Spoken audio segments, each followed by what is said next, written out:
Hello, ladies and gentlemen. Welcome. Um, well, let's start this. I'm Mark Burton-Page. I'm your host for today, for this afternoon, or for this morning, or wherever you are joining from. I'm the director of Lucy. For those of you who don't know Lucy, it's the international network of cities on urban lighting. Gathers 70 city members, 50 associate members from all over the world. From all parts of the industry. Today, I'm so happy, so excited to be with you and to open this fantastic event that we have ahead of us. There are two things that we celebrate today. The first is that it's the International Day of Light. International Day of Light highlights the role, the incredible role that light plays in our societies, in science, in culture, in art, education, sustainable development. This day is a call to strengthen scientific cooperation and harness it to foster peace and sustainable development. Believe it or not, there are over 300 events today and in the coming week and in the coming month worldwide from 67 countries. And actually to the whole month of May. And if you want the full agenda of that, you can go on the UNESCO's website. There's also a nice message from the Director General of UNESCO that was out today. You can also read this. We are really glad to have this event recognized also as part of International Day of Light. We're also celebrating Lucy's 20th anniversary. Lucy is 20 years young, with the first AGM that was held in 2002, 20 years ago, in the city of Pest in Hungary. And today, now, we start this celebration with a first event entitled Sparking the Future of Urban Lighting. Our keywords are celebration, inspiration, and also participation. Yes, because we need you to take part. There's a great program in store for us for the coming hours, for the next days, a set of 3 great roundtables, 4 keynote speakers, a lot of fun moments with quizzes, interaction. Today, after the intro, we have a first roundtable. And then, wow, we have so many testimonials for the 20th anniversary of Lucy. And to start, I will immediately welcome and give the floor to Mary Lumina, the president of Lucy. Mary, it's just beautiful to have you with us. Thank you so much for joining us here online. How are you doing today? I'm fine, thank you, Mark. Beautiful, beautiful. Thank you so much. Mary, the floor is yours. Thanks. Okay, thank you. And dear friends and urban lighting enthusiasts, I'm glad to open this event as the Lucy president and representing the city of Jyväskylä in Finland. And this is our first big gathering for this very special year 2022, the 20th anniversary of Lucy. And we started now on this special day, the 16th of May, the International Day of Light. In Lucy, we always say, we can't do it only by ourselves. We need others to connect and think along. You are proving this right again today. We have close to 200 people registered for this event from 50 different countries, officially representing over 30 cities and so many different cultures and professions. And we wouldn't want it any other way. I think this diversity, this mix of perspectives and disciplines is just why we are here. In the end, that's so useful. And thank you for being here and welcome. 20 years, my friends, it's quite something. And together we are Lucy. The people now and in the past that have patiently built the network step by step, event by event, handshake by handshake. And this allows us to experience the network as it is today, with its thriving vitality, its vibrant comradeship, and it gives our community purpose, standing on the shoulders of our predecessors and connecting with our peers. But today, more than ever, we need each other to interpret the transformation of our world and work together to correct the negative effects of our lifestyles, when all the signs and worldwide reports show what we need to do. We need to unite our efforts to try to avoid the worst. And our cities are the places where change can happen at very fast pace. We are confident that it can, once again, if we work together and share our best recipes, the tips and tricks, what we all know and need, best practices, the sound policy, and good management tools, the innovations, if we share and pool resources. And this is perhaps the core message of Lucy. Together we can change the world. We need to do it. It's not only wishful thinking or empty words. The future is not only what will happen, but it is also what we will do. We actually believe that concrete action at worldwide and also very local scale on this important urban policy, which is urban lighting, can have a huge impact on the lives of billions. And this topic has been the center of Lucy from the initial circle of Cities of Light, with some inspired individuals that met in Lyon one December 20 years ago. And today, the international network of cities on urban lighting that it has become, with 70 member cities and 50 associate members on 4 continents, many partners and a community of followers that grows every day. But urban lighting, why on earth should we spend time thinking about this? Well, the intuition 20 years ago was that every city in the world manages lighting in one way or another. Every city delivers a lighting policy, but some cities are ahead. They are pioneers. They can share their insights, but they also have a lot to learn from each other. So every city can be a part of Lucy. And the main themes that we work on have grown, added to each other, adding extra depth and richness. Dear friends, urban lighting is a tool to develop safety and security, which is one of the fundamental human rights. It's also a tool to enhance the architecture and the heritage of a city and give it a soul at night. But it's also a tool to attract visitors, creating touristic dimensions to enhance the economy.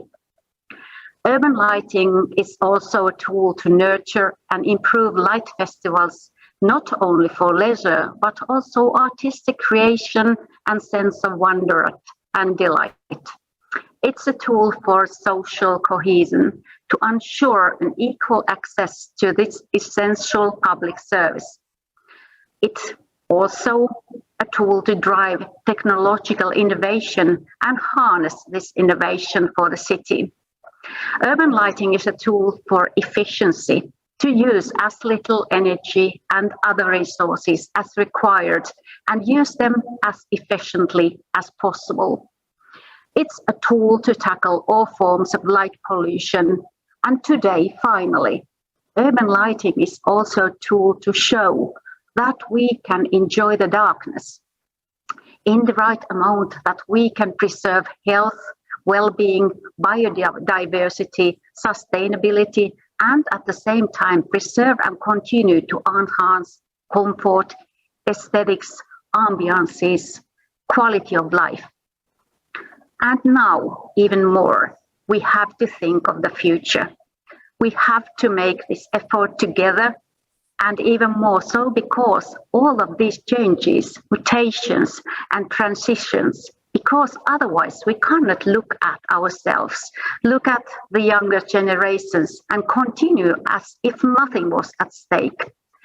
The transformation of these past 20 years is inextricably linked with the life we will live in the next 20 or 50 years.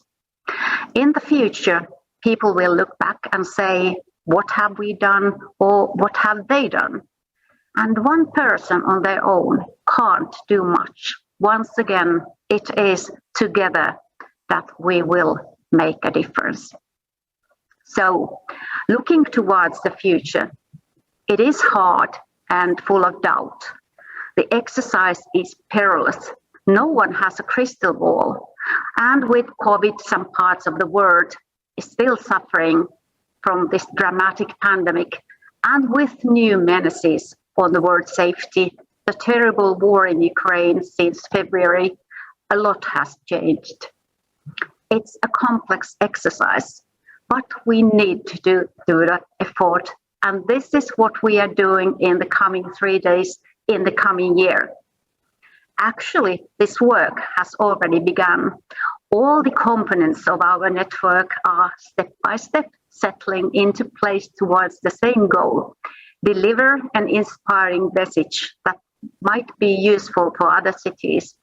What we as Lucy think about the future of urban lighting.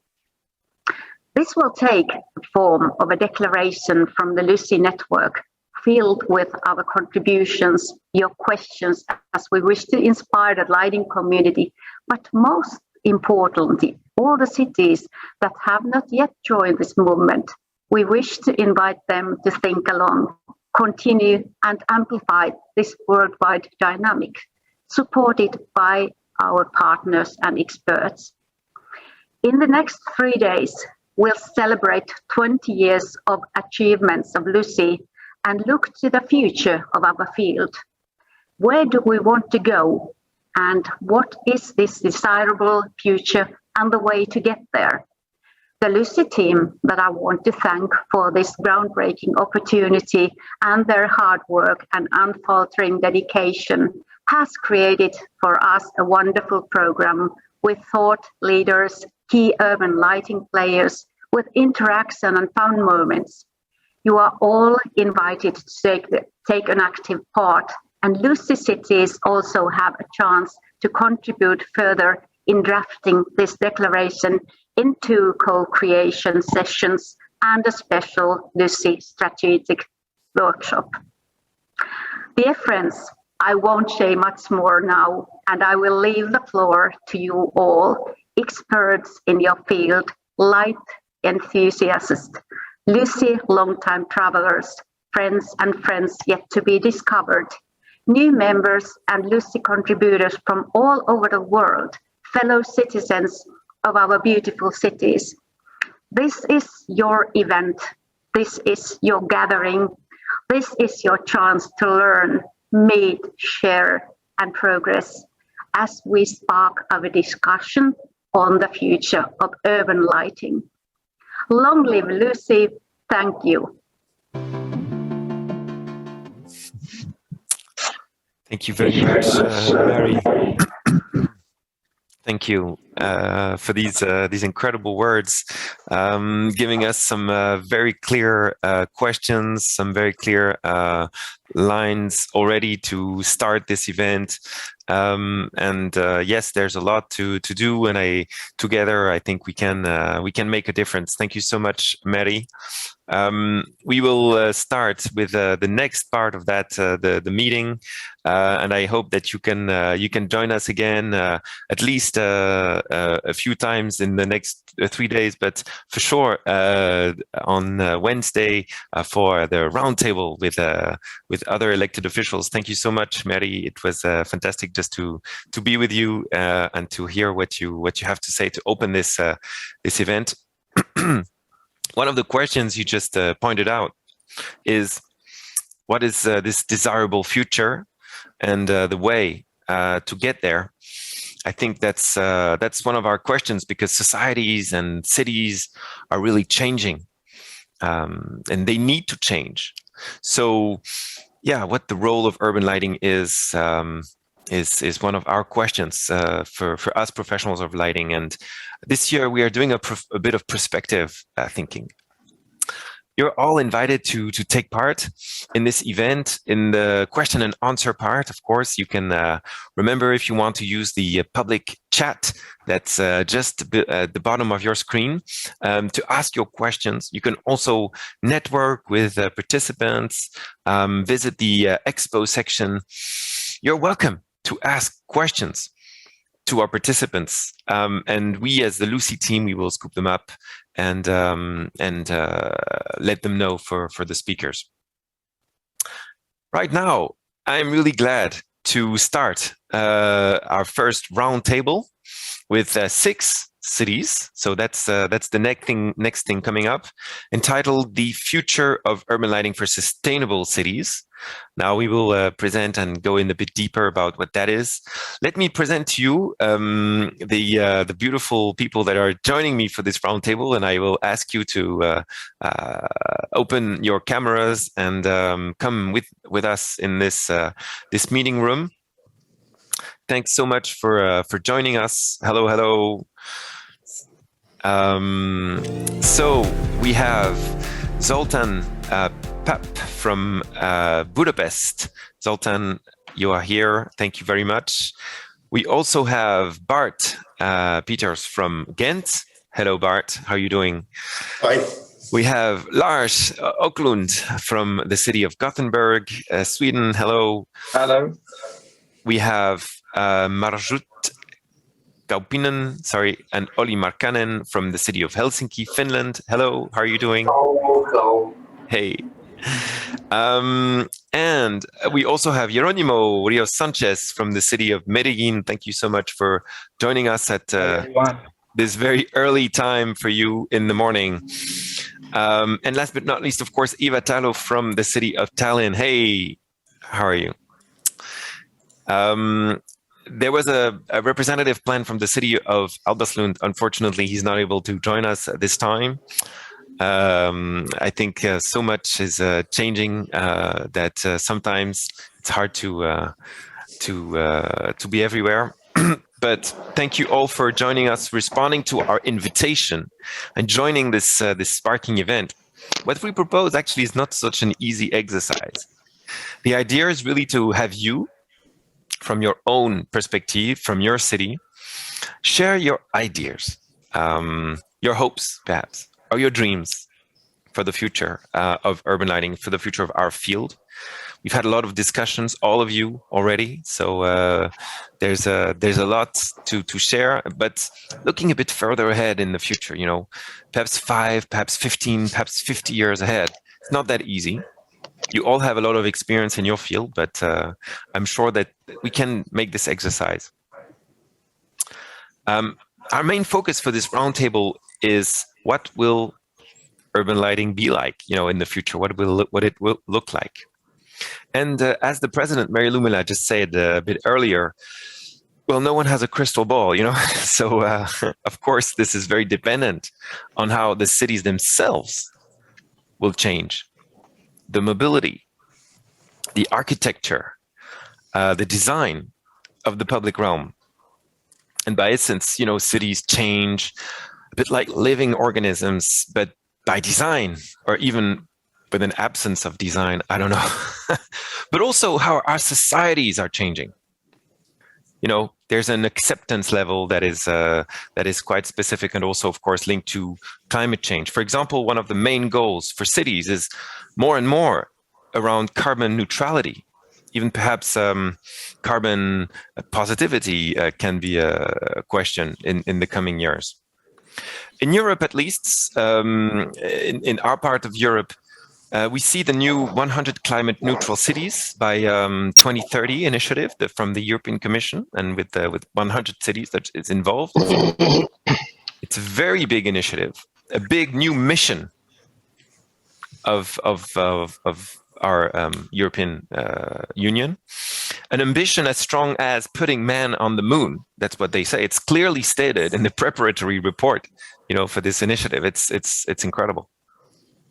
And this asks us, for us lighting professionals, a big question. I think, how far are we ready to go in the reduction or in the dimming or in the shutting down? Sometimes when I see some villages in France, you have some says, oh, lighting is shut down,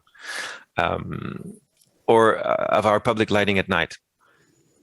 And we also have other questions like the impact of, as I said, changes of the city in mobility, for example, and the impact of the smart city and all the technological developments that we see in the city.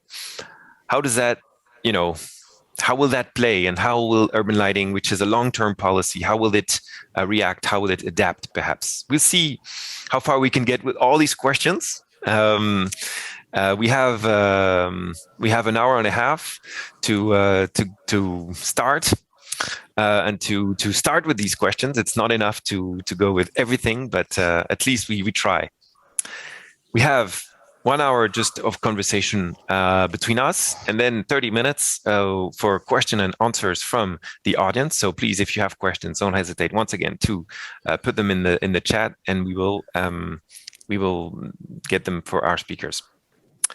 So the rule for this roundtable is, and actually it's the same rule we will use for the 3 roundtables of this event, is to start off with a question for each one of you. And we want to respond to this first set of questions. What is the main challenge in your city at the moment for urban lighting? So your first and main challenge, and what are your hopes and your dreams for the future? So we have asked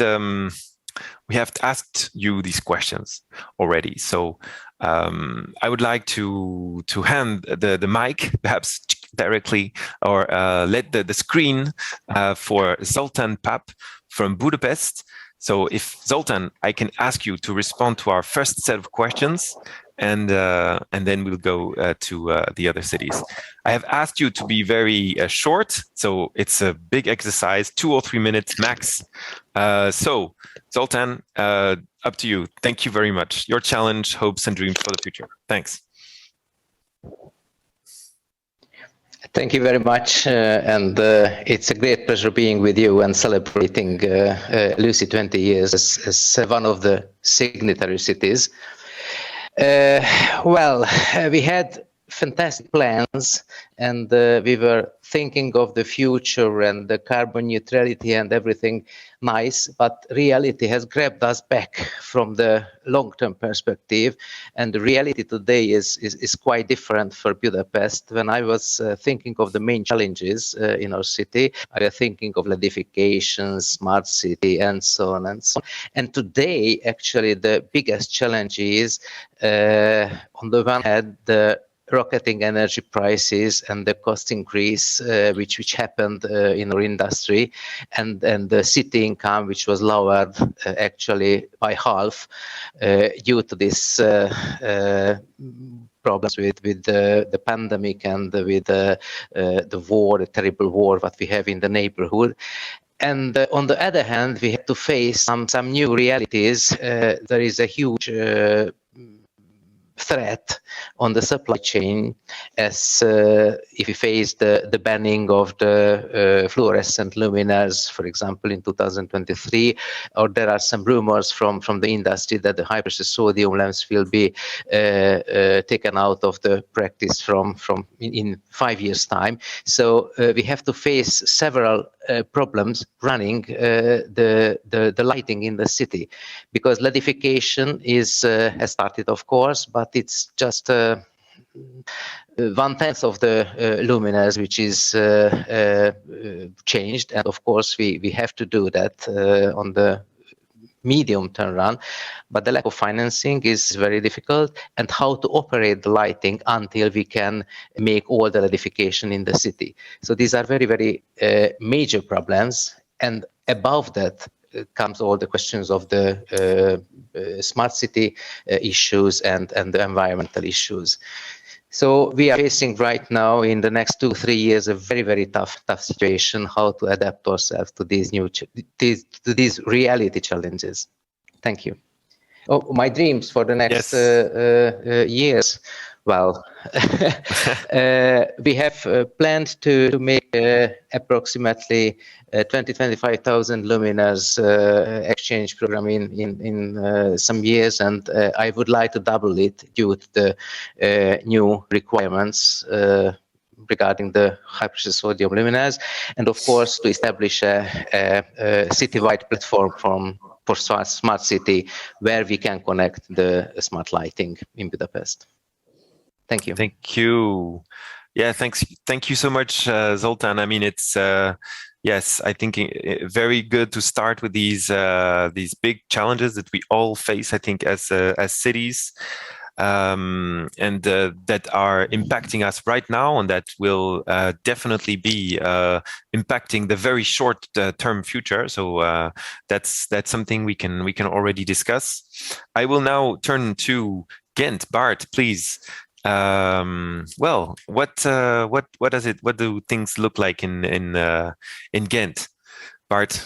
Yes, good afternoon, everyone. In Ghent, yes. 20 degrees and some sunlight, so it's a beautiful way to celebrate the International Day of Light. Yes, so the first question, what is the main challenge in your city? Well, I think I can answer this way. How to keep the same level of light quality combined with the need for saving energy costs. In 2022, we have to face an energy crisis, so we need to save money on public lighting. Today, we have a public lighting infrastructure with lots of old power cables underground.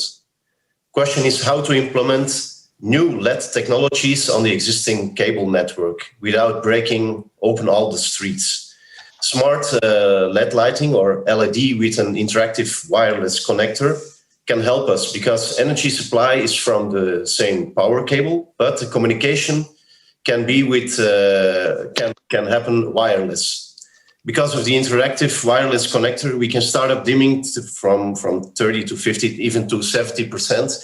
So we will not have to switch off all the light at night again. I have a cat who likes to join the meeting. I cannot do anything. That's fine. Keep him in. It's fine. I will continue to the dreams for the future. So as I explained, the integration of a smart lighting system in the existing public lighting infrastructure.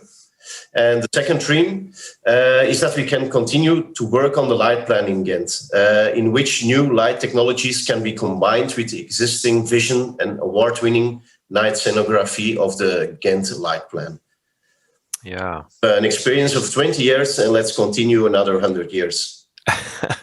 100 years. Yeah, that's a good target.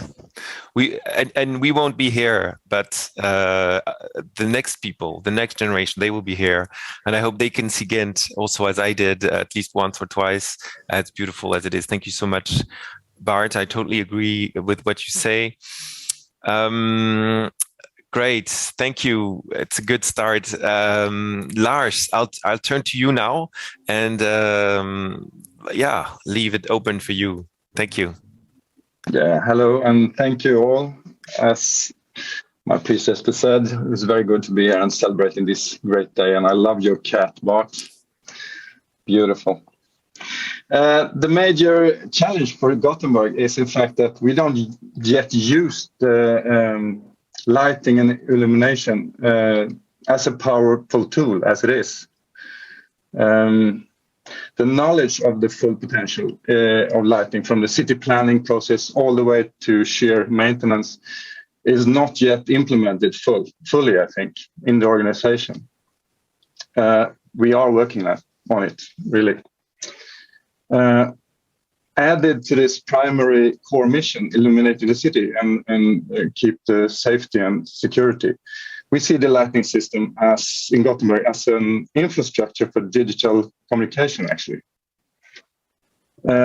Might sound a little odd, but we are on a base level here. So the first and biggest challenge we got now, that we are working with this on a daily basis, actually. So it's to get the asset management documentation as close to 100% as we can, really. We got to know, I mean, to be able to carry out this long-term plan, like 100 years, as Bart just said, we just have to know what we got to deal with. but we have to work with, really. So playing it big, playing it low, playing it wide, playing it very tight. We are all over the place, but first of all, we got to know what we are having in the stock, really. So the plan is, and our dreams are, to get this lighting system as the important infrastructure communication tool. And we think this is really going to be this very important asset for the citizens in Gothenburg in the future. We do believe this is one of the things lighting system can do to contribute to a city's development, really. So it will really, we are just on the edge of breaking through with this, where we can support various other maintenance functions as measuring pollution or administration of parking lots or emptying the dustbins or you name it, with this guiding system. So that's where we are today and what we're aiming for, really. Thank you. Thank you, Lars. I really love what you just said. I mean, it's it's also knowing a little bit Gothenburg and everything that you have done. It's really good to say that we are actually only starting, and this I think it applies for everyone and every city. We are as things are moving and changing. It's incredible to see what's still possible, what still is the potential of this fantastic infrastructure of the city. So we have work to do for some years yet. We kind of know where we're going, but yes, there's a lot of questions still. Thank you so much, Lars. I mean, yes. Great, super cool. I turn to both of you from the city of Helsinki, and I want to say hello again to you, Marjut and Olli. Thank you so much for joining us. It's really great to have you also here. And I leave you also for these small opening remarks. I think it's you, Marjut, but it's fantastic to have you here. Thank you. Hi, you all. It's so nice to be here again. I was participating the first Lucy conference 20 years ago. So wow. I am a beginner as the head of public lighting in Helsinki. I'm not such a beginner in lighting design or that kind of thing.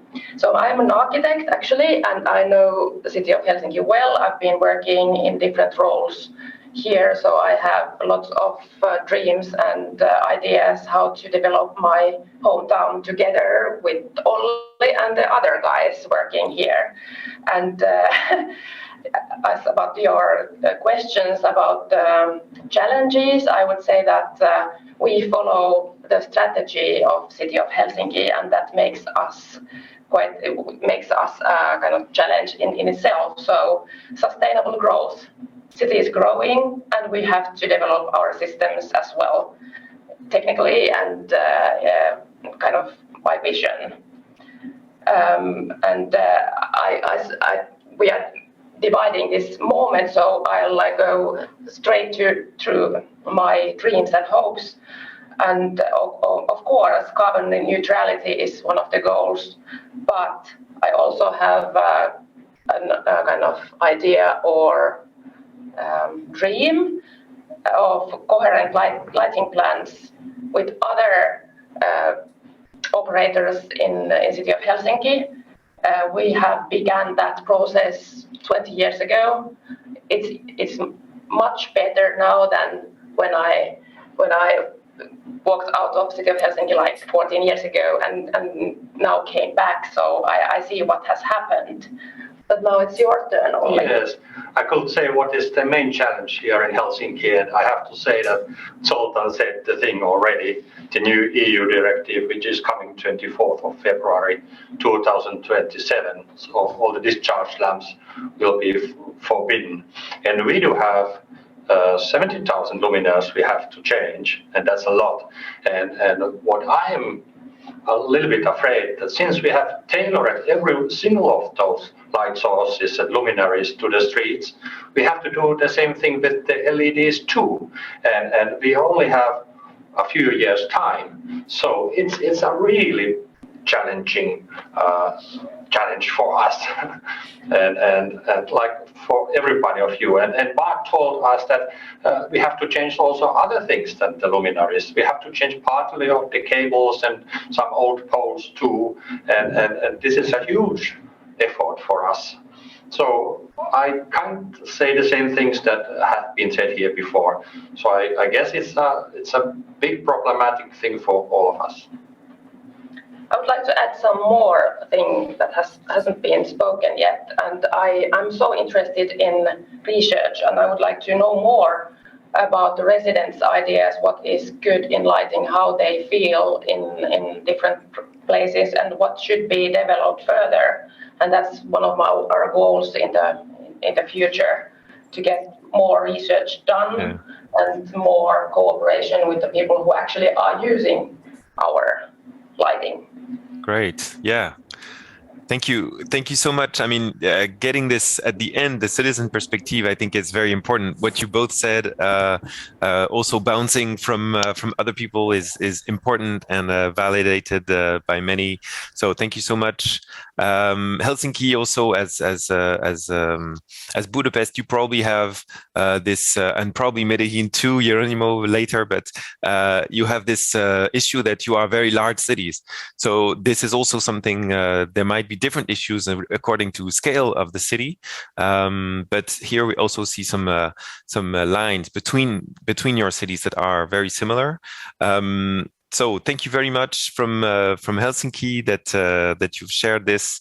We can turn now to you, Jerónimo. I was just mentioning you from the city of Medellín. So we cross an ocean and we turn to you from Medellín, Colombia. We love to hear from you. You are also exploiting the public lighting of Medellín. So please let us know also your challenges at the moment, your hopes, your dreams for the future. Thank you. Thanks.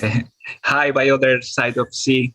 On behalf of my team, we are glad to stay here in the Sparking of the Future event. Well, the main challenge of our city today is the plan to modernize the urban lighting system with LED lamps by March 2023.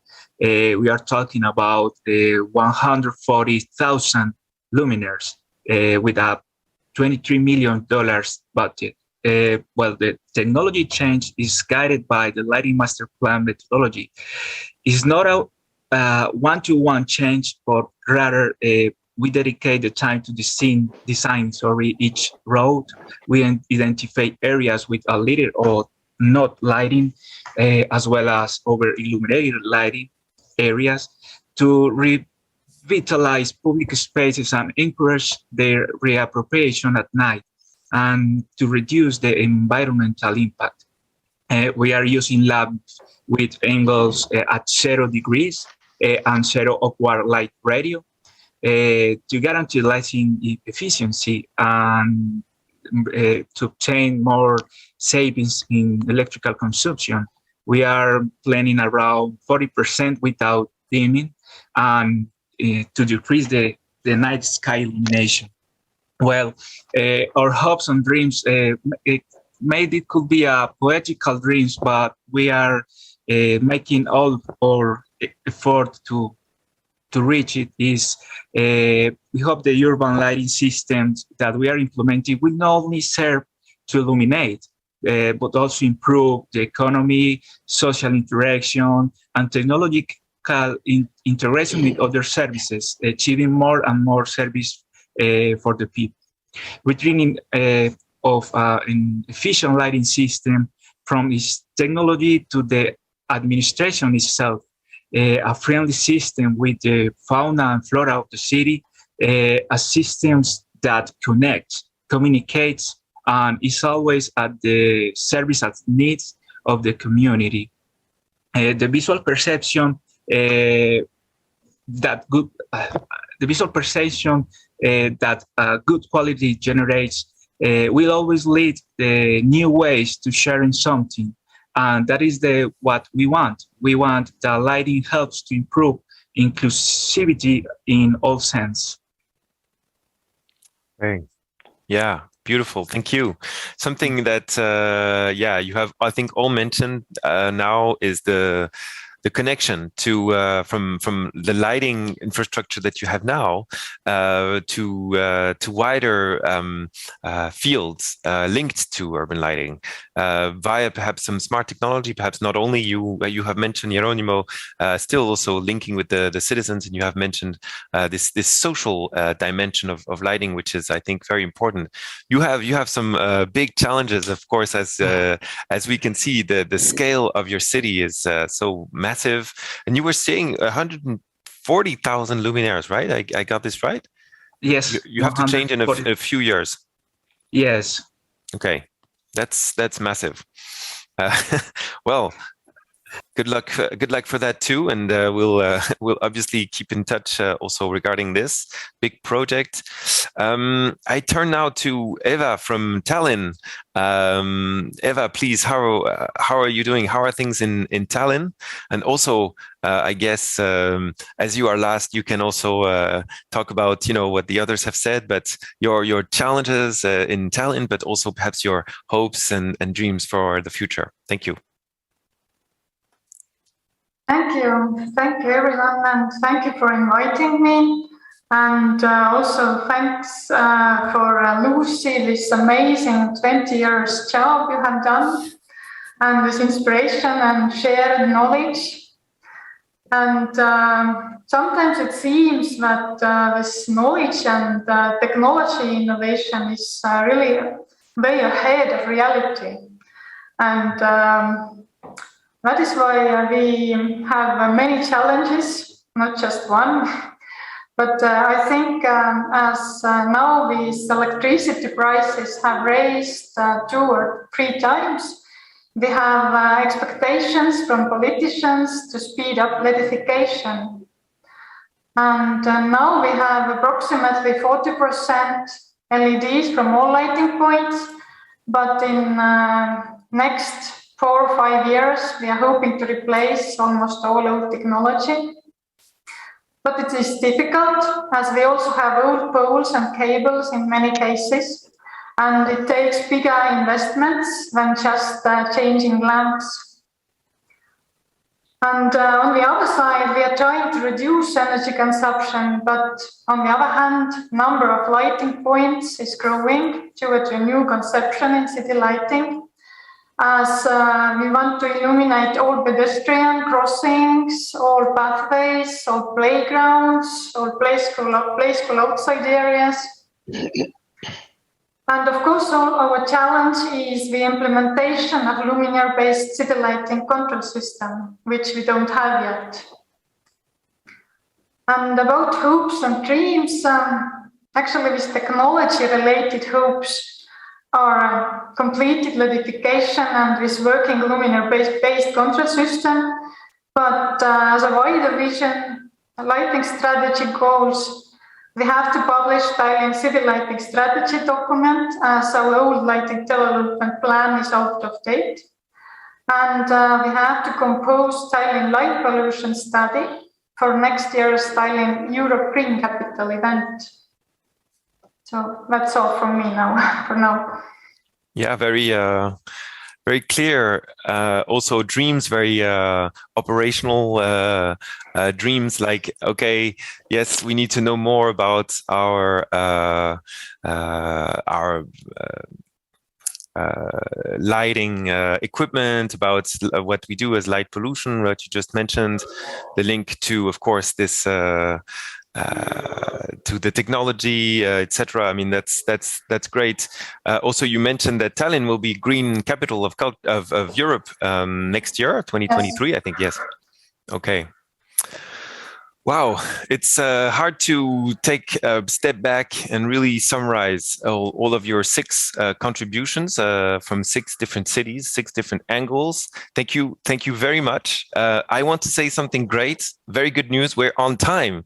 So you have all played the game very well. I think that those who are listening have a good view on our challenges right at the moment.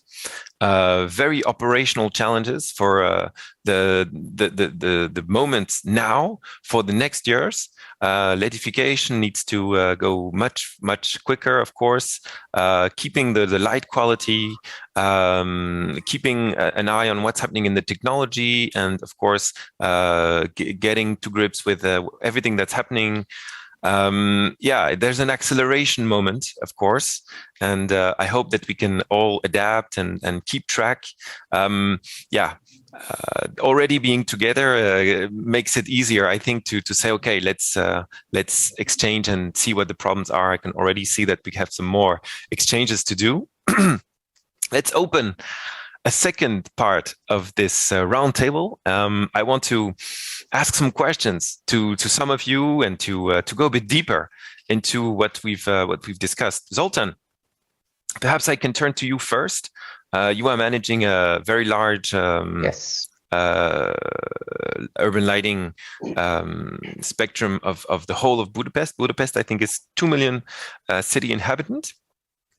And you know, I guess also perhaps this question I can also ask to you, Lars. First Zoltan, but Lars, you can perhaps complement or give your feedback.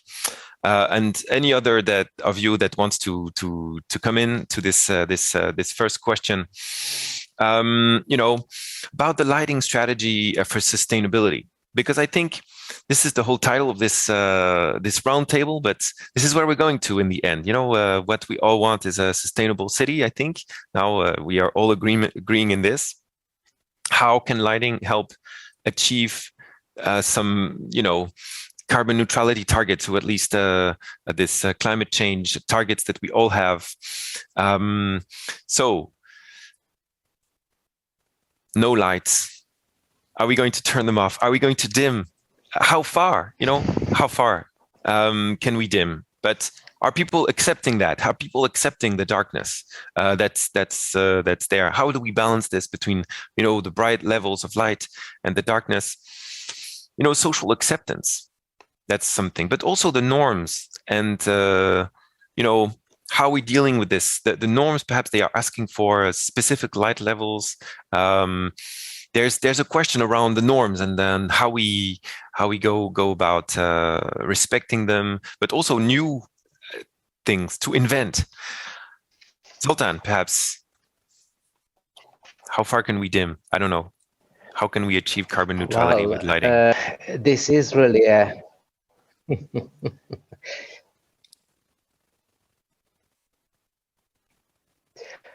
well, it's a highly delicate issue, I think, because it shouldn't mean that we darken the cities. So, of course, we need safety and security, and I just want to reiterate our president's inaugurating speech, and she said that safety and security is a very important role of light. We made a public opinion survey about how people generally support the idea of energy efficient lighting and sustainability. And it was a huge majority who said that, yes, it is very important. And of course, energy efficiency is a requirement from a city operational company. But when it comes to the issue that it might decrease the lighting level, the luminance level, no, it shouldn't. So it's always a bit tricky, but I fully agree that through LEDification we have a great chance to decrease the carbon footprint of lighting. But on the other hand, I think we need to take care of safety and security. And of course, people can be educated to accept a lower luminance level in case then they can feel still safety. And I would like to bring another totally new aspect to this issue. The public health concerns, and not in a way how from another aspect. We had a major issue in Budapest. Someone was suing the city because a lady has fallen down and broken her leg, and the lawyers came and said that it's a city's task to pay the social insurance of her because the lighting was not appropriate. And we had to struggle to show that the lighting was perfect and it was according to the standards. So it was not up to the city to pay the social insurance. But this might raise issues because the cities have responsibility regarding the lighting level. So we can dim, but we have to ensure security and safety in the city. Thank you. Great. And just another, let's say, a complementary question on this issue, about potentially light sources. You were saying that high pressure sodium, it will be phased out. Perhaps, are there any other, energy efficient lighting sources of the future? That's probably LEDs. Is it going to be upgraded, or does anybody know? This is perhaps a question for Zoltan, but for all the others also. Is smart lighting a way to decrease further the energy consumption, and how, etc.? I don't know. When we look at how the city will be in 50 years, perhaps, or even 100 years, I don't know. Will lighting be still with a light pole? Will lighting perhaps be, I don't know, with light emitting surfaces, with personal lights, I don't know, coming from drones, or these crazy things that we see from time to time, portable lights or clothing or things like that, bioluminescence, things like that. Any crazy ideas there, Zoltan? Perhaps not, but if you imagine the city in 50 years' time, I don't know. Well, who could think? 25 years ago, we had a major reconstruction in Budapest, and all the old luminaires disappeared, and we had just high pressure sodium and fluorescent luminaires, and we were very happy. And no one could think of LEDs, no one. So actually, I don't think we know for the time being the future luminaires which will finish the utilization of LEDs, and something new will come. No one could imagine 15 years ago that LED will come. Yeah. So I don't have the answer for that. Yeah, I know it's a question for all of you. Thank you so much. Lars, perhaps on the same question, how far can we dim? What's the acceptance level? What is the feedback or the return in Gothenburg from also citizens, etc.? Thanks. Well, I have to agree with Zoltan. One of the most difficult things to do as responsible for the light in the city is to take light away. You don't do that without a struggle from the citizens, however misplaced it could be, really. There is hope, I think. I mean, we human, we are very, very good at inventing things. And as Mr. Papp said as well, we don't know what's coming in the future. It's really, we are on a break for us. I know somebody has invented like a hybrid lighting, where you can do you can collect sun and take this amount of sun that you can collect, and then make light of it. And maybe we do a hybrid thing, especially here in the north, because we have all summer, we don't have the very much use for light for a very long time. But we have to sort of recharge it during the winter, right? Mm. So if you connect things, maybe you connect it to adaptive lighting as well. Light in the right place, in the right time, and the right direction. That's one of the solutions, I think. But yeah, I'm hopeful. We are very good at inventing things, really. Mm-hmm. And do you have any return from the citizens? I mean, you probably have tried in some places to dim some lighting. Is there any return on that already? Yeah, we do. We got approximately 50% of the stock of luminaires in the city, which is 50,000, give or take. And we are now beginning to be able to dim certain areas and sort of try how low could you go without having without having bad feedbacks. So that's really, really interesting. But this is all due to you have to have this system so you can be there in place and try to dim it in the right amount in this specific place, really. But the general feeling of this is if you do it very slowly and not doing a really big leaps between the normal and the slightly lower, you can go very low. I think especially during times when it's not that many people outside, like between 1 o'clock in the night till 4 or 5 in the morning. So it's a lot of things you can do, and reduce it very much, really.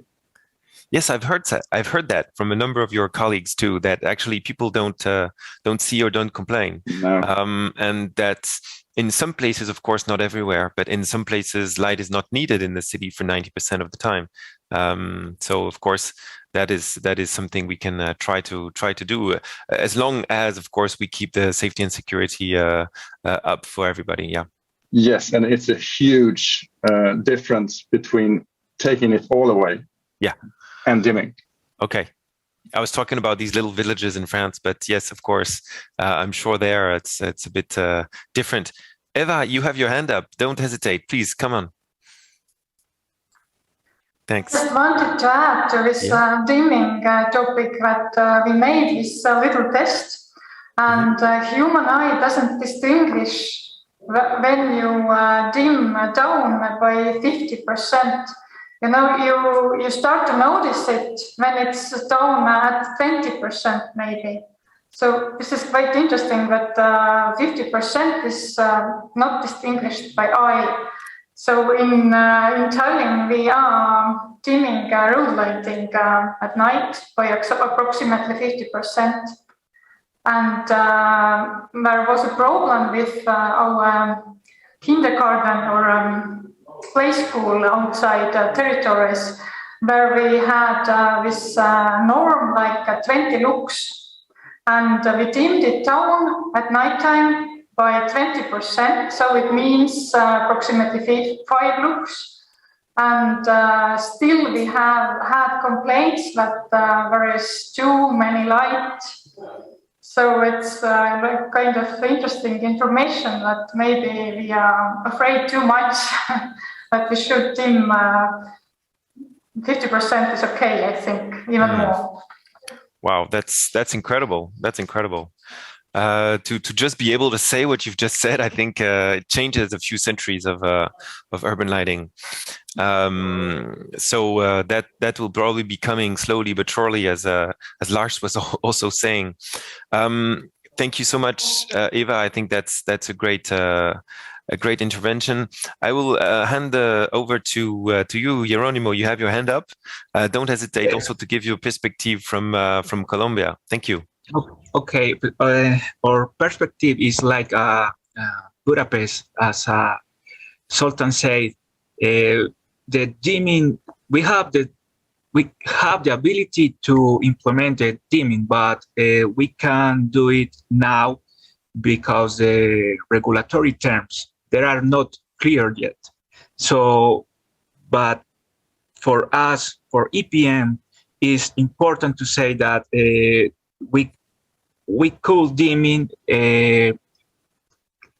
with occupancy, with the average occupancy, for example, and the average velocity of the vehicles.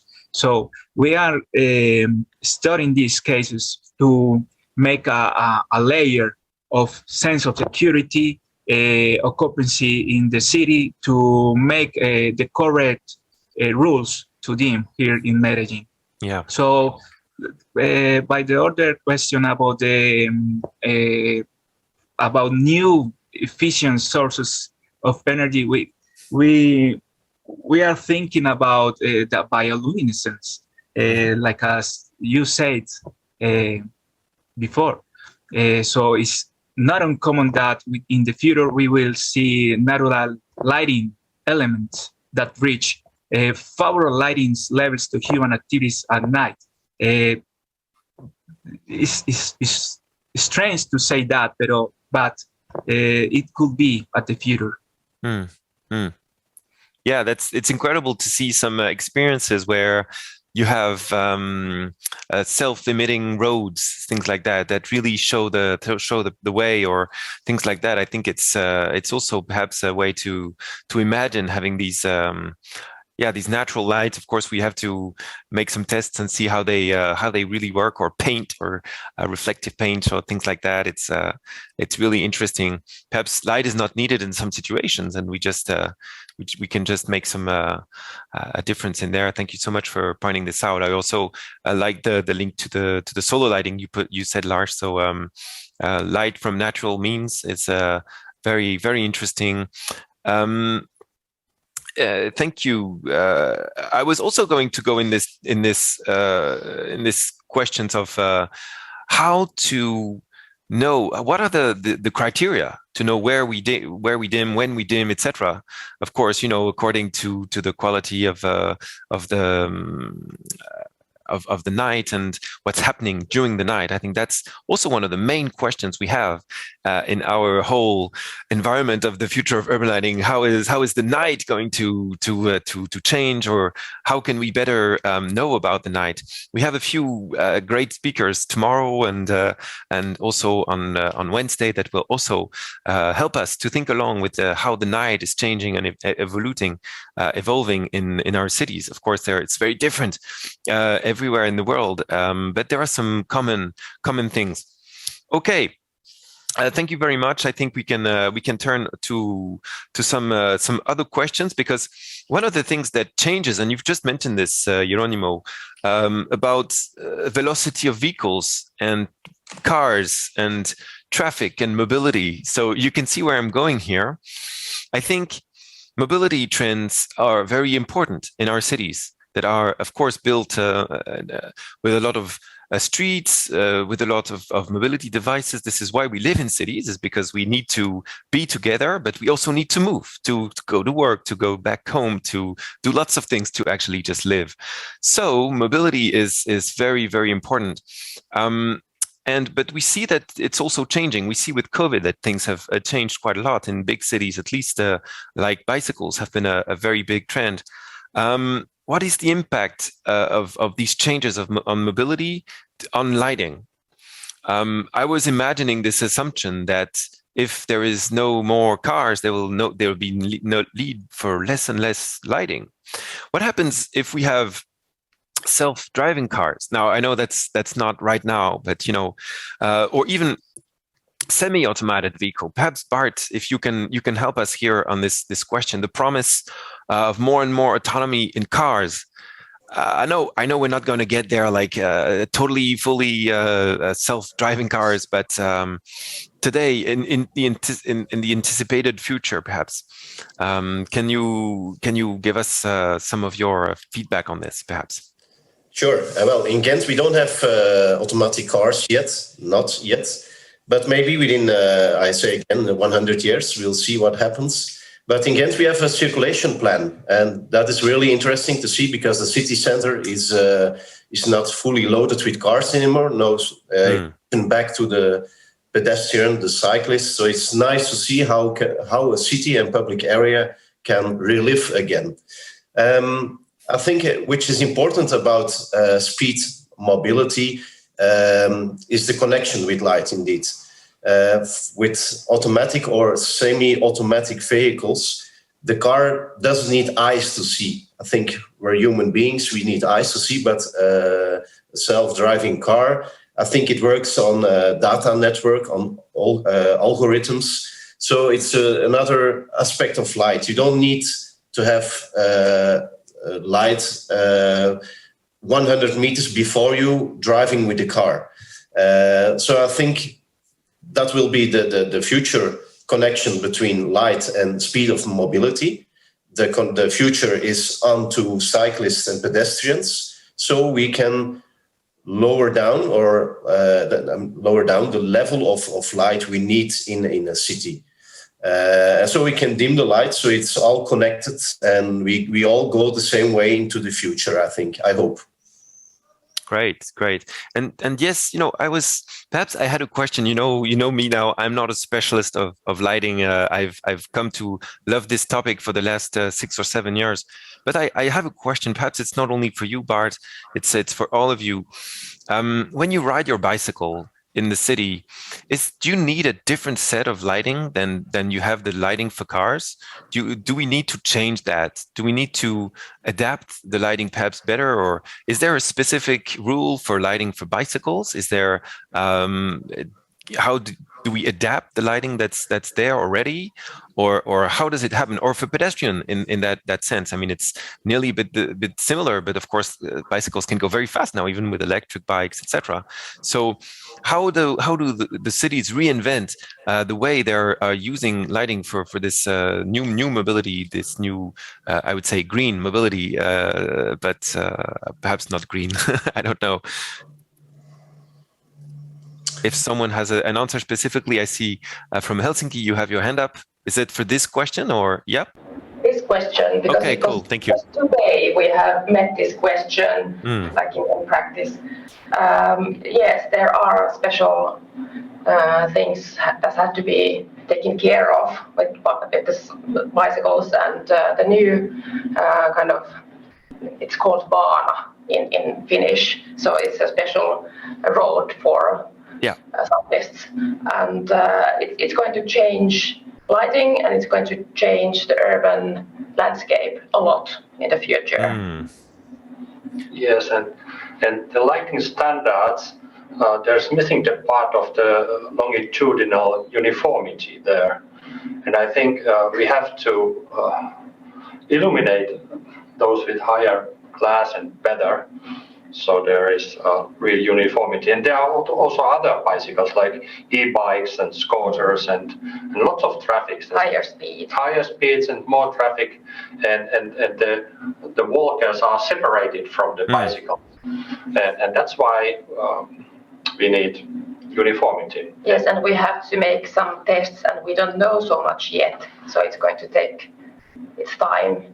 And I think, as architect and a lover of urban landscape in itself, I think there shouldn't be such kind of one major goal as cyclists. It should be more like kind of balanced with walkers and all kinds of mobility things. So that's a challenge.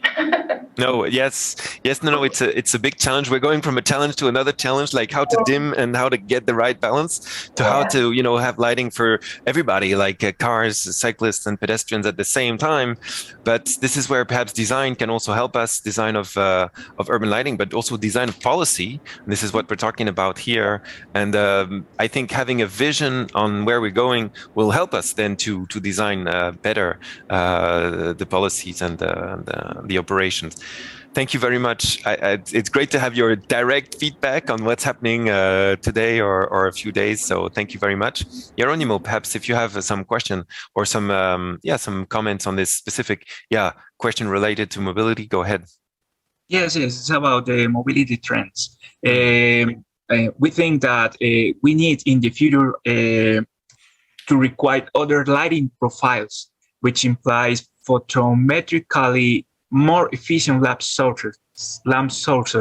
This depends to the demands on the speed and technology of the vehicles, because the cyclists and other vehicles are different speeds, so we need different lighting necessities.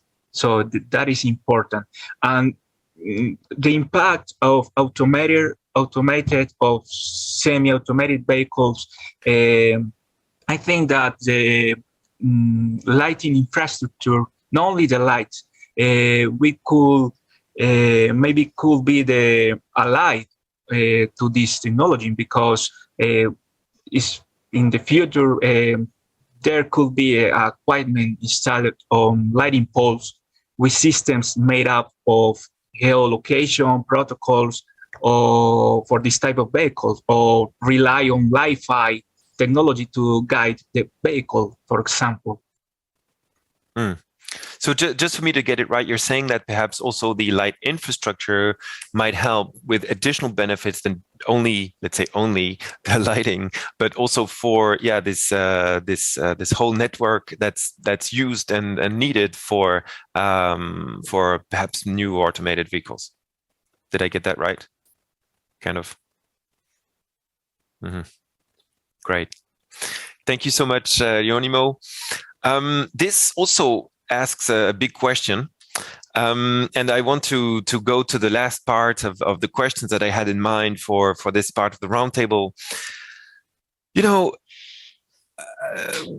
one of the big questions, perhaps it's the elephant in the room, and there's no elephant, but about the data and about the smart lighting. You've all said that in your opening statements. You've all talked about this for the carbon neutrality issues or the sustainability issues, even for the mobility issues. You know, how do we get into a better data system? And, you know, on the question of smart lighting and lighting management and how these are intertwined, I think it's very interesting.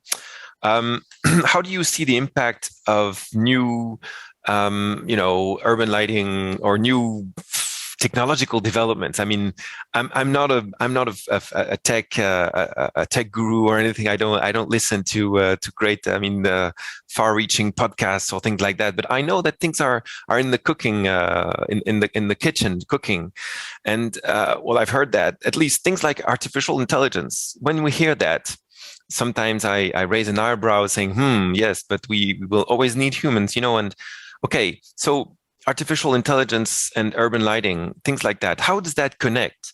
Because it's coming, it's there. The algorithms are very, very strong, and you can see they're creating revolutions in areas like health or healthcare.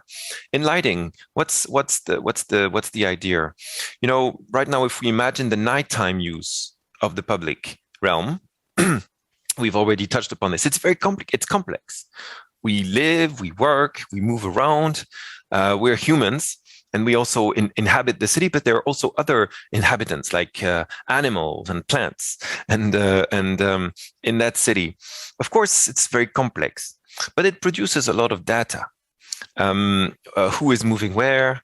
What light do we need? So we've already talked about adaptive lighting, but my question, could there also be some predictive or, reflexive lighting with totally automated lighting? That's a question I don't know if anyone can really answer, but in that field of smart lighting, what's new and what is perhaps the future? I want to push this question perhaps towards you, Ali, from Helsinki. I don't know if this is you can answer the full question or at least start.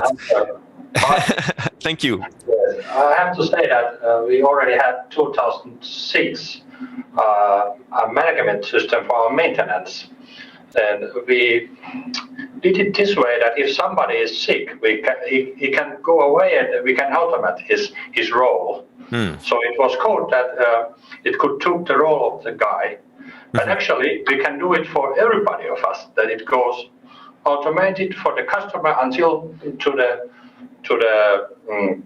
contractor who is working there. So actually we have done it already, and when there comes fault information for us, like 10 pieces of them, it can connect them to one fault. But anyway, of course, the contractor does business, and we are the city. So actually it needs us that we check that they do the right way and the cheap way, the maintenance, because it really needs people that we can do it like as cheap as possible. But the maintenance system, that's already done, like 16 years ago. But of course, lighting can also be operated automatically already now, since since we do have all the smart systems, and of course they work automatically. But there comes many times some small faults or something like that, and we have to repair it. So I would say we are at least halfway there already. Lots of data collected, but we probably don't know what to do with all that. No. Yeah. No, so I guess the question is also, so we know that it's possible. We know how to use the data to adapt the lighting, but can we imagine perhaps one day where there will be no need at all for us humans in the city? Are we going towards this perhaps more robot city or? No, I don't believe that. Mm-hmm. No. Because the contractors, they do business.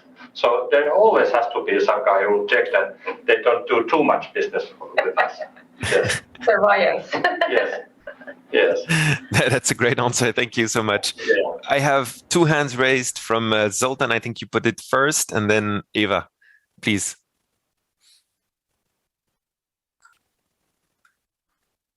I just wanted to say that it comes to reliability of technology. And I don't know if there is going to be a future where technology is 100% reliable, but I doubt about it. So we need humans to maintain and repair and do everything else. And about this data gathering, I wanted to say that here in Tallinn we have the same system, and that we are gathering weather data, noise data, and people counting sensors we have, and traffic sensors, but we really don't know how to use this data or what to do with it. So this is like a step 2. We're not really confident right now. Thank you. Yeah, you're underlining so it's a similar issue to Helsinki. Yeah. I think I've heard this also before, but okay, we can take this in another part of the discussion. Zoltan, please. Thank you. Well, actually, my nightmare is that 8-10 years old guy is taking over the control of the city lighting and from his bed in the night and will make some tricks. So it's really a huge issue, and it should be safe enough not to let lighting get out of control, because it's a safety issue. Thank you. Yeah, no, it's actually a very, very serious issue. Also, the cybersecurity and the whole system, how it's connected, of course, to this security infrastructure of the whole network. So as we can see now, also asymmetric menaces are not only about warfare; it's also on the internet. So of course, or over the internet, I can say perhaps. So yes, of course, it's a major issue. I would not be able to give any start of the answer. I can only get the question. Thank you so much for asking this part. You have raised your hand in a very human way, so please go ahead. Yes, that was an old school raise hand. Old school, yes. Yes, well, I will give a personal opinion about how to deal with public lighting. I think public lighting should not end up in 100% personal adaptive lighting. I think light is very subjective. Enough light for me doesn't mean enough light for somebody else. For example, elder people, they need more light to see better. A woman has other safety feelings than a man, etc. So imagine a personal adaptive public lighting. That means that the light level will be always changing on the same location. That would be disturbing people living next door, but also for fauna and flora. For me, public lighting should stay coordinated by the city departments like it is today. And there should be a general vision and light strategy worked out in a light plan. We have that in Ghent, and I can only advise that to other cities. This public lighting brings a minimum of light only when and where it is needed. But if you want more light individually, on a personal level, for example, to feel better or to see more, you can activate your personal light app or tool. I don't know how it will work, but it could work on your smartphone, your watch, your e-bike, your e-step, whatever, even a personal drone. So you can add that to see better or to shine more if you want. But you have to start from a standard, well-balanced public lighting infrastructure. That's my personal opinion about that. Yep. It's great to end with two nightmares, with a cybersecurity nightmare and a moving and flickering light all the time with different levels that's not coordinated. Definitely, it's great.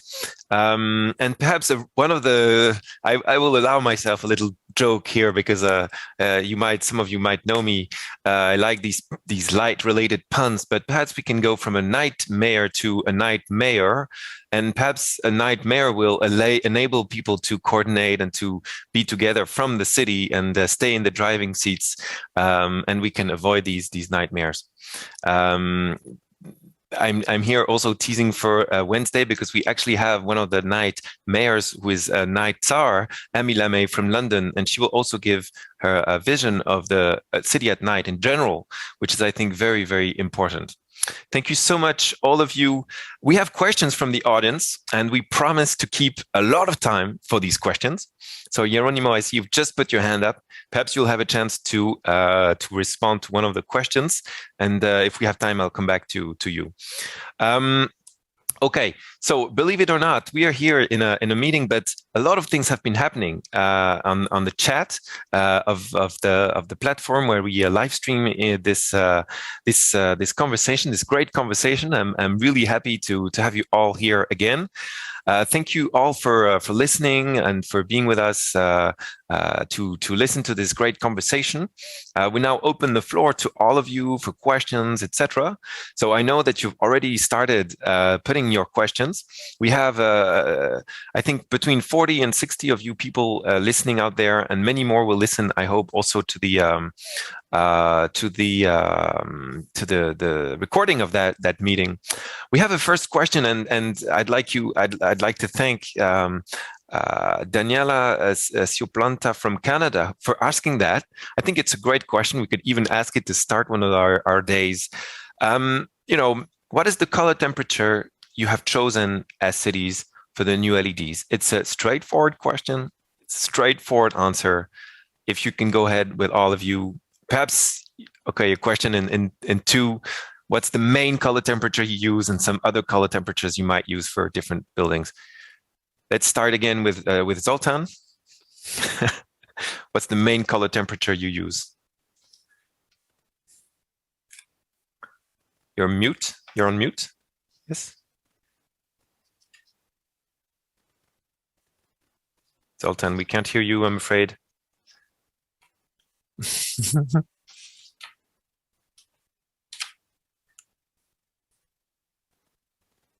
Sorry. Yes, we hear you now. Actually, 3,000 Kelvin. 3,000 Kelvin in the Budapest master plan, and in some very historic cities we can keep the 2,300 color temperature, and in very outside of the city main roads it can be over 3,000, but basically 3,000 is the most common one. Great, 3,000. Gothenburg, Lars. Yeah, we always also go with 3,000 Kelvin as a general suggestion, but we are actually starting to look at diversity of Kelvin degrees, a variety on what the actual function is in the area. I mean, maybe you don't want to have the same warmth or coldness depending on whether you should clean the street or maybe having a party or sitting at the restaurant. So that's the next level, really. Otherwise, 3,000. Great. So perhaps tunable in the future, yes. Not so distant future. Helsinki, from you, Marjut and Olli. Yes, it's 3,000 Kelvin for us too. Yes. And we have older ones with 4,000 at bigger streets or so. And in some part, if it's at the seaside, it can be 2,500. But main is 3,000. Yeah. Okay. Yes. Perhaps one day we can have another conference about the tunable white experience that you've had in Helsinki. Yes. Okay. We have that too, and that's 3,000 to 5,000. Okay, so it doesn't go the other way. It's 3 to 5. It's not 3 to 1,700 or something. Okay. Well, it depends on the daytime. Okay. Yeah. Well, we can go into more detail. Jeronimo, from you in Medellín, what's the color temperature that you are using? Well, we use three type of color. 4,000 for streets, big streets. For parks, 3,000. For architectural lighting in 17,000. Super. Thank you. Yeah, I think this is something which is a bit different when you look in different places in the world. So great. Thank you very much. And we end with you, Eva, in Tallinn. In Tallinn, we use mainly 3,000 kelvins. In historic areas, 2,700. And pedestrian crossings have 5,000 kelvins. 5,000. Yes. Okay. And no plans to change that in the near future, or? Actually, I have some plans to change this temperature in green areas, maybe to test 2,300 kelvins in nature areas. Yep. Oh, that's great. We have a big article coming in Lucy about green areas. So if you have some interesting things to let us know, also we can talk about this. I think green areas in cities are very, very important, in parks, in some places. Thank you very much. We have a couple more questions from the chat here. Yeah. Perhaps one here. There's one about lighting standards, but I think that will be very long to explain from all the different countries. But we have a question here. Anyone doing research on the very low levels of illumination?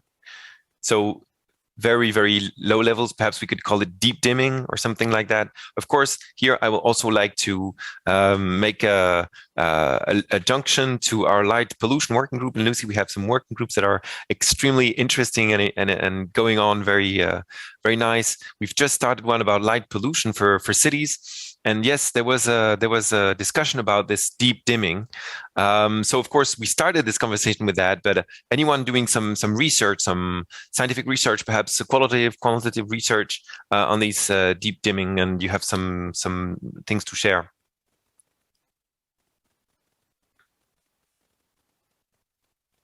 No. Okay. No specific. So it can be Bart, please.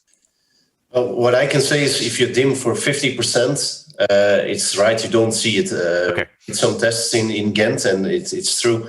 So it's a good start, 50%. Yeah. If you go to 100%, it's not great to call it switch off the light. Yeah. And then there are big problems. Of course. The inhabitants, they're used to have light.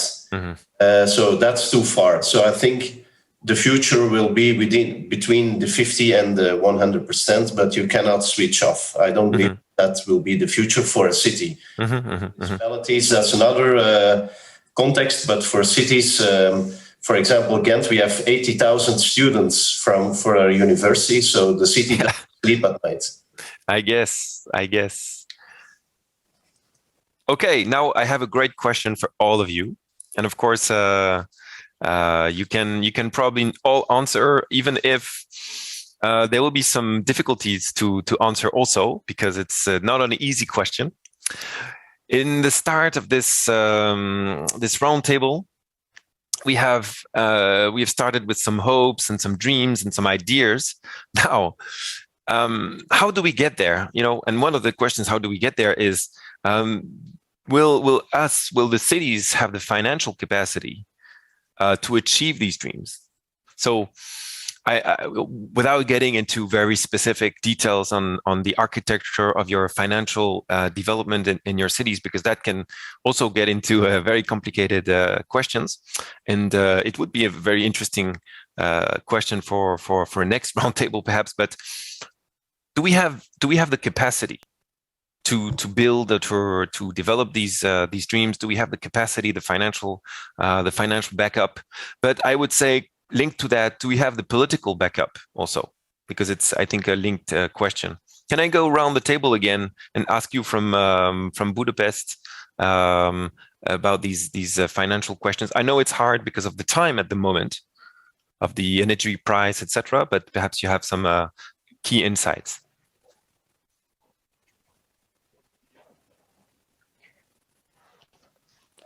Well, thank you, Mark. Actually, this was the part I started with. Yeah, I remember, the financial problems. And we really do have huge financial problems, actually. I think we have 5 fingers, and we always try to find the one which, if we bite it, it doesn't hurt too much. So we try to reallocate the resources, but something is always will be given a headache for us, because if we have to run the total infrastructure in Budapest, if we do not change the cables, it's not worth making the electrification. If we do not paint the poles, it will fall down, and we have to exchange the poles. But of course, we need energy savings, so we try to make as much as luminaires changed to LED, but it costs so much money, so we don't have money for something else. So I think this is a vicious circle for the time being. Yeah, and that's not helped with the energy prices at all. I know we've talked about metering in Budapest, and that is very complicated. So then perhaps Ghent on this financial, even political backing that I also touched upon briefly. Well, if we could start dimming 50%, we can save a lot of energy costs. With that money you saved, you can start new investments on new LED, so you can roll it out. I think politicians want to have this in a quick win strategy, but I think you cannot manage this within 2 weeks. So you need a bigger strategy, but yeah, you can work it out for some more years and start step by step, and then you can scale up. I think that will be the future. Yep. Great. Thank you. Thank you very much. I turn to Lars from Gothenburg. Again, this roundtable phenomenon. You come back again, Lars. Please, about this financial capacity to have the dreams, also how to implement, to invest, also in this smart lighting agenda, or this new technologies we discussed. Is there any? Yeah, I mean, in the same line as Ghent, actually, because we turn it the other way around. We can't afford not to invest, because then we will be stuck with an old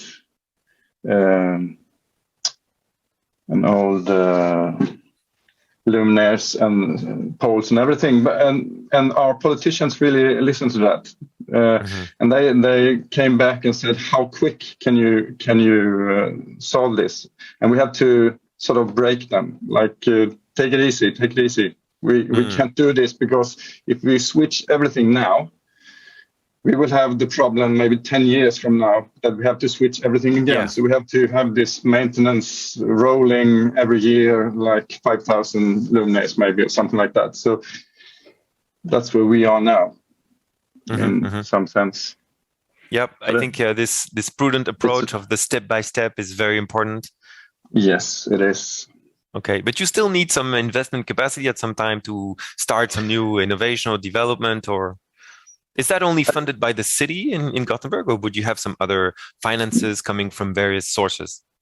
I think we have from the city as well, but we have these green bonds, which is very important. It's sort of very specific money for just doing these kind of things, like energy efficient things, to switch these luminaires and all that. So and we have to report back, of course, how many % we gained in energy efficiency, but that has been a really good turnout. Yep. I think I've heard this now. That's the third time I hear it from Gothenburg, and we need to get a little bit of time together and work out a document to be able to explain exactly how this works. Also for other cities, I think this could be an interesting way to imagine how to finance the transition. But yeah, let's do this. Thank you, Lars. Thank you.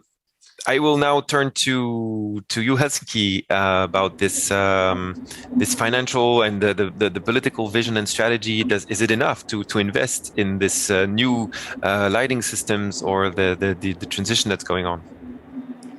Well, according to the strategy, we do what we have to do, what politicians decide, and we must prioritize. And again, it's tomorrow. We have an important meeting, and we are going to get more funding for this LEDification.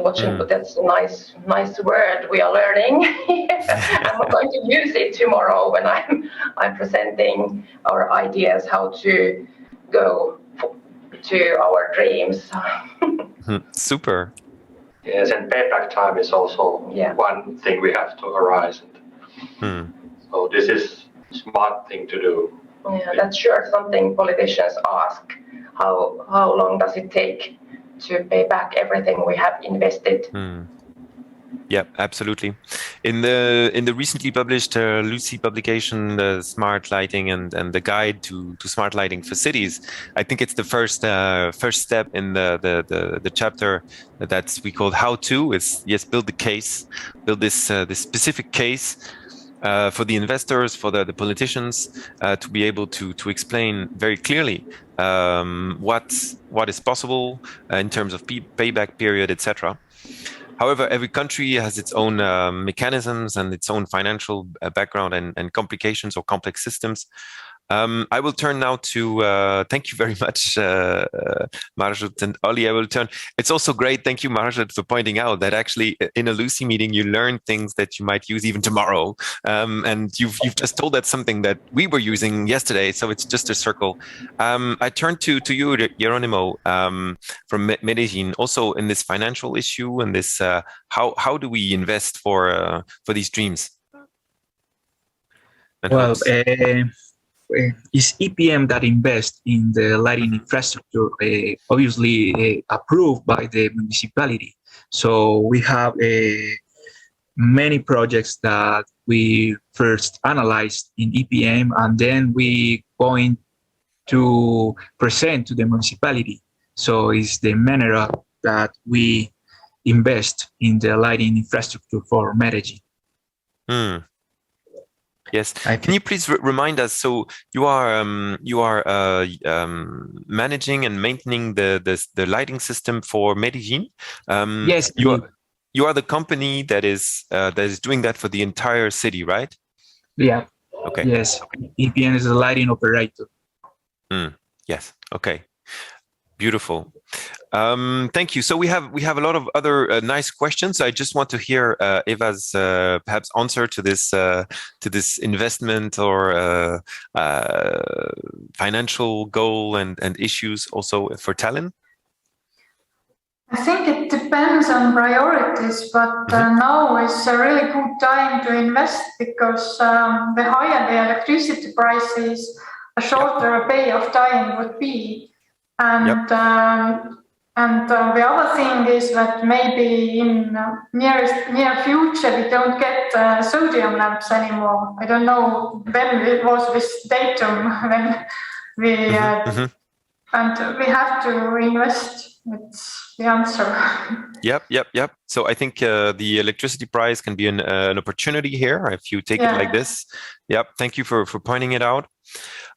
So we have at least one other interesting question. I mean, we have a number of good questions from Dean Skira, I believe, from Dean Skira. I truly hope that not only lighting industries but also political leaders will realize that time is running out and we need new serious tools and fresh approaches towards urban lighting planning, implementing without depriving our citizens of sense of security, but taking into account all negative aspects of it and reduce it to minimum. Yes, that's quite a nice summary actually of our discussion right now.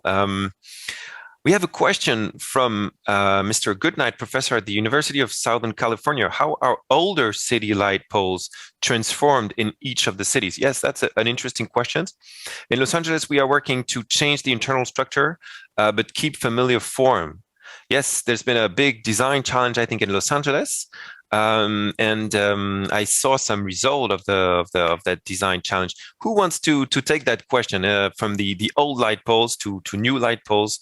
What are you working on at the moment also on this regard? Anyone wants to have a quick answer?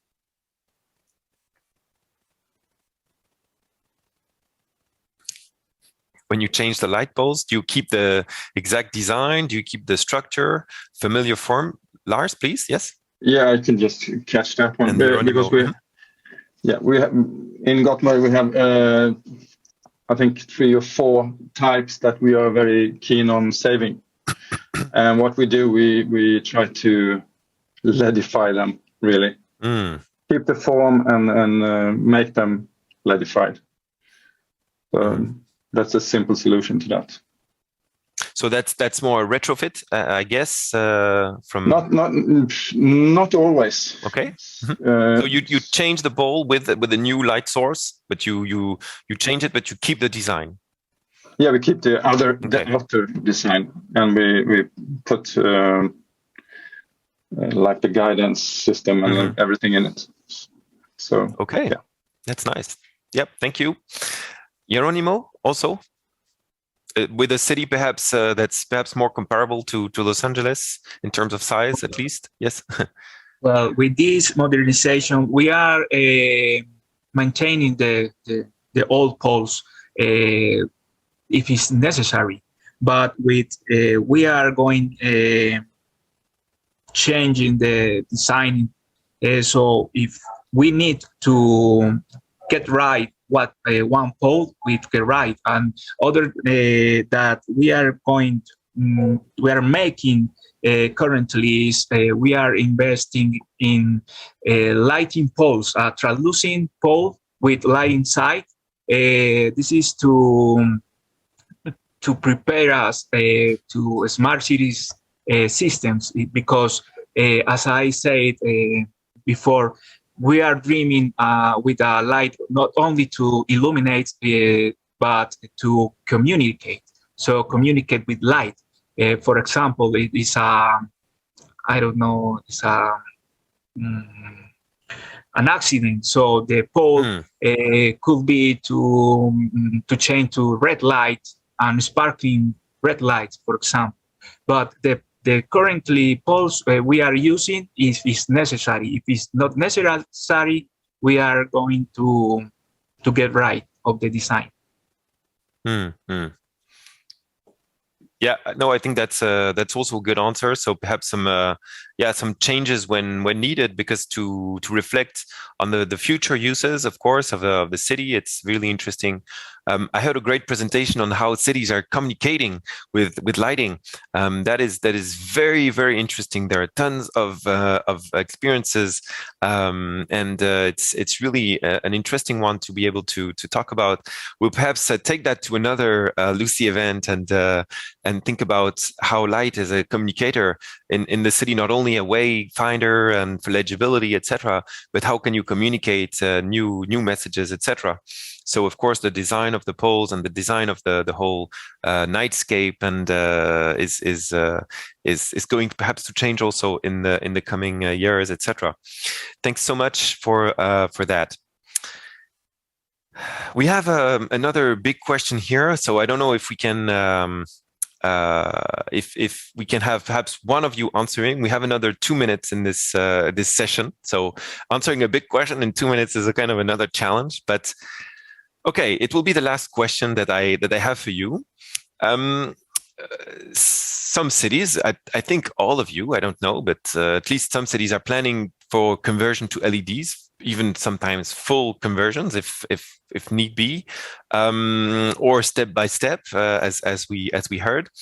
Do you have a plan to assess the success of the conversion with regards to light pollution? Now, this is also, as I mentioned in another question, Lucy working group topic. So how do we assess light pollution, and how do we measure it from before the projects to after the project that we are doing? But is any of you, any of your city putting together some policy or some project or some plans to assess the light pollution? Perhaps I can turn to you, Helsinki, in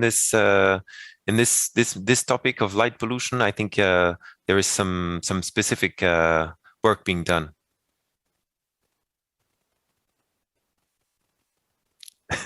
Or any other city, if you have some. Hello. Yep.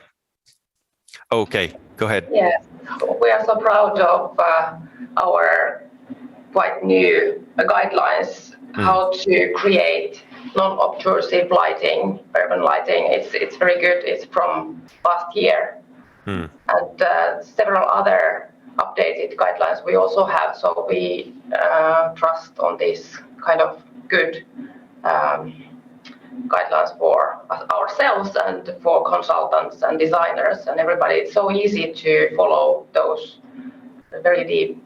It began with the kind of research part, and they were asking, consultants were asking people, residents, what do they think about the dark areas, or what is, where do you feel all right and what is wrong with some places? And we have in that guideline brochure, there is a map of everything, so it's kind of a very good starting point.